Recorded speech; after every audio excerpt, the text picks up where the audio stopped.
Welcome. I'm your host, Sherry H., and this is Care in Memory Shadow. Today's topic is grief layered with love, exhaustion, and hindsight. This is a place where grief is met with patience and care. Love is not questioned, and exhaustion is understood. Where hindsight doesn't come with blame, but with reflection and truth.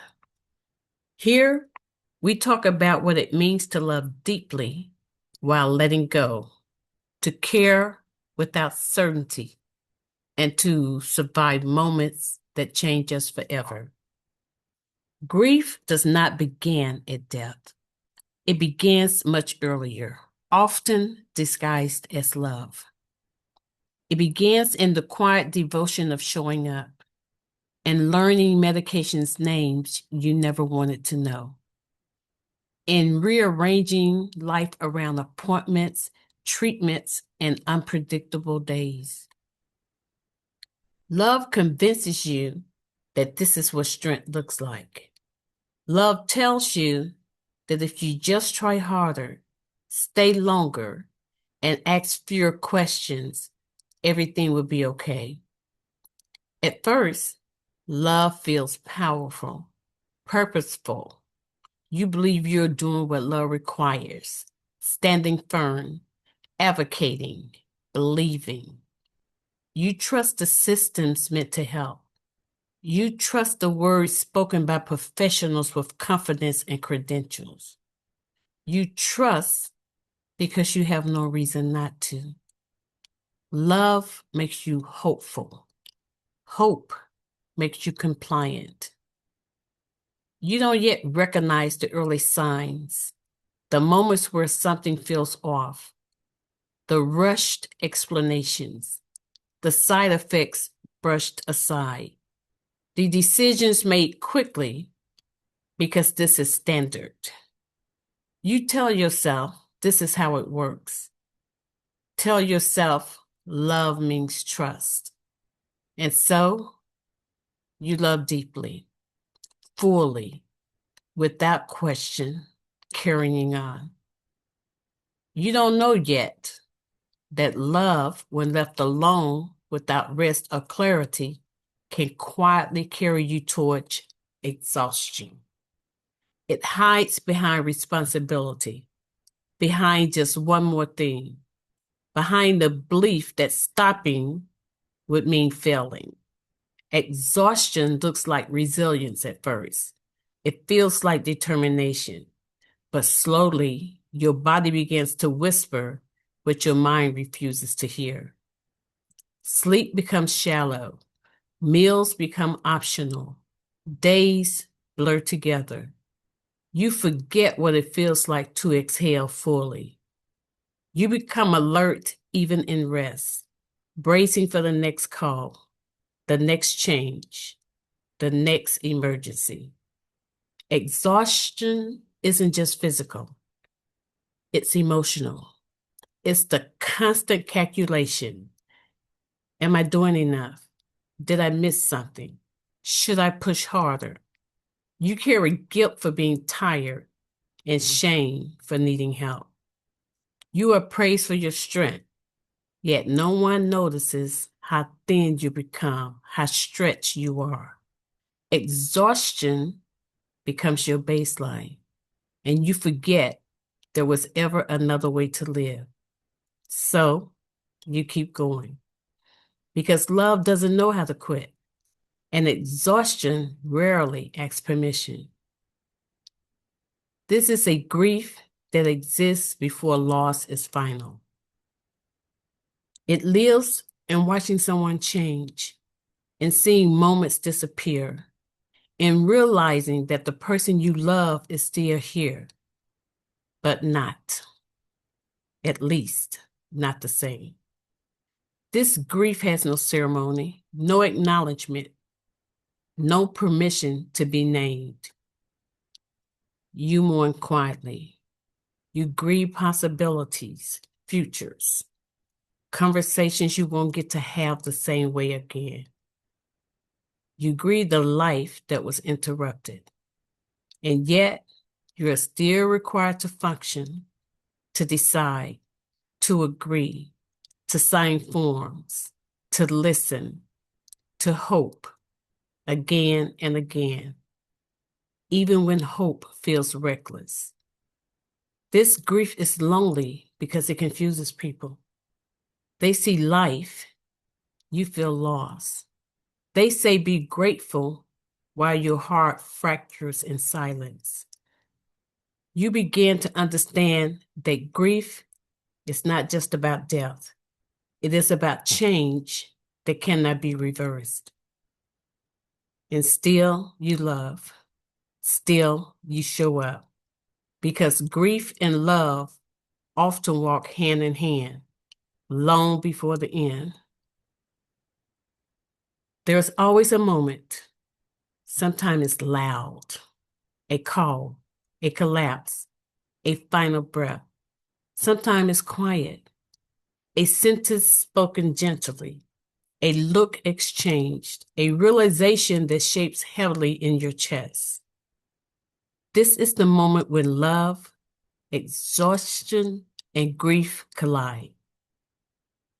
Time feels distorted. Your body remembers details your mind tries to block. Words echo. You replay decisions. You question everything. What did I miss? What should I have asked? Why didn't I push harder or rest sooner? This is where hindsight is born, not as wisdom, but as pain. The world expects immediate acceptance. You were told what comes next, arrangements, paperwork, next steps. No one asks how you are surviving, the weight of what just happened. You leave this moment changed forever because grief does not end when love ends. It deepens. Hindsight is cruel before it is kind. It shows you moments with clarity you did not have then. It revealed gaps, places where information were missing, where choices were rushed, where exhaustion clouded judgment. You revisit conversations, you analyze tones, you wonder if different questions would have led to different outcomes. Hindsight convinces you that you should have known more, done more, been more. But hindsight forgets some crucial things. You were doing the best you could in that moment, caring more than you realized and learning as you went. You were surviving.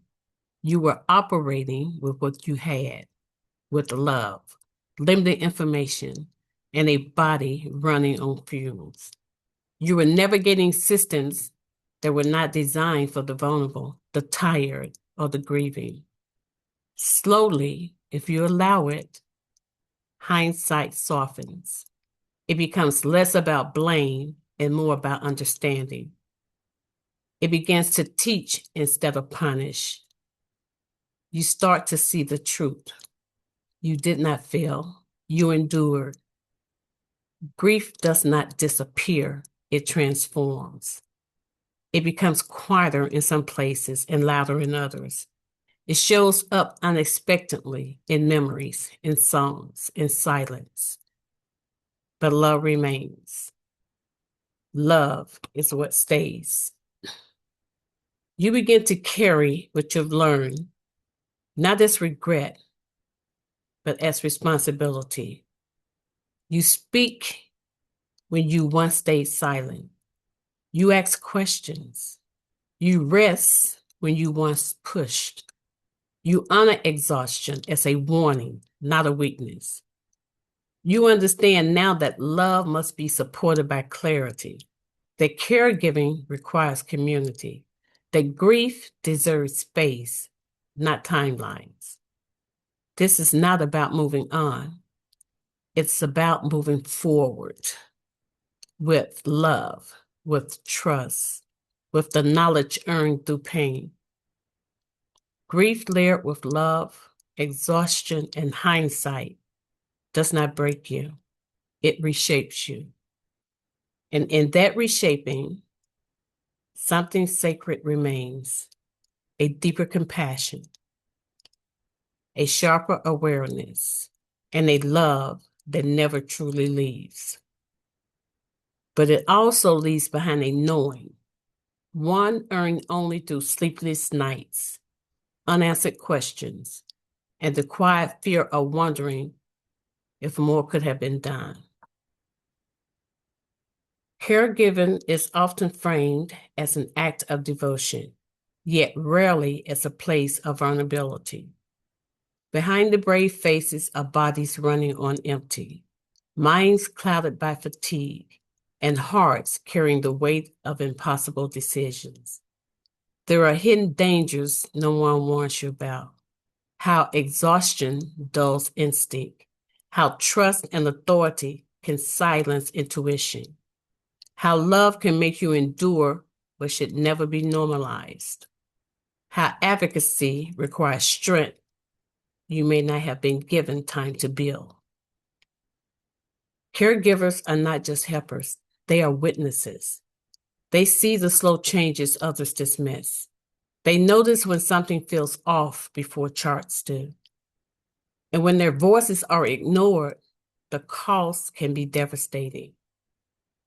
Out of grief comes purpose. Out of love comes responsibility. And out of hindsight comes a voice, one that speaks not from blame, but from experience. A voice that says, listen to caregivers. Question those things that doesn't make sense. Rest is not weakness, and no one should have to carry this alone, because caregiving doesn't end when the journey does. It transforms into testimony, education, into protection for those who will walk this path next. And that too is love, still working, still teaching, still present. If you're caring for someone and finding yourself uncertain, tired, or questioning, that doesn't mean you're failing. It means you're learning, and learning can be painful, yet necessary. Learning is the first step toward better questions and better care. As we close today's episode, remember this. There is no perfect way to grieve, no flawless way to care, and no single answer to the questions that weigh on your heart.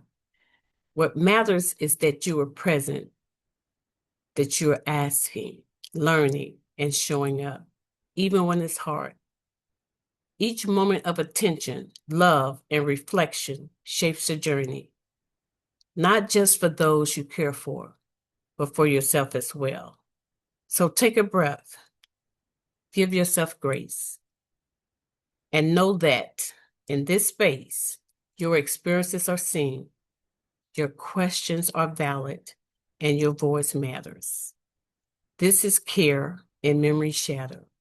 Thank you for listening to Grief Layered with Love, Exhaustion, and Hindsight.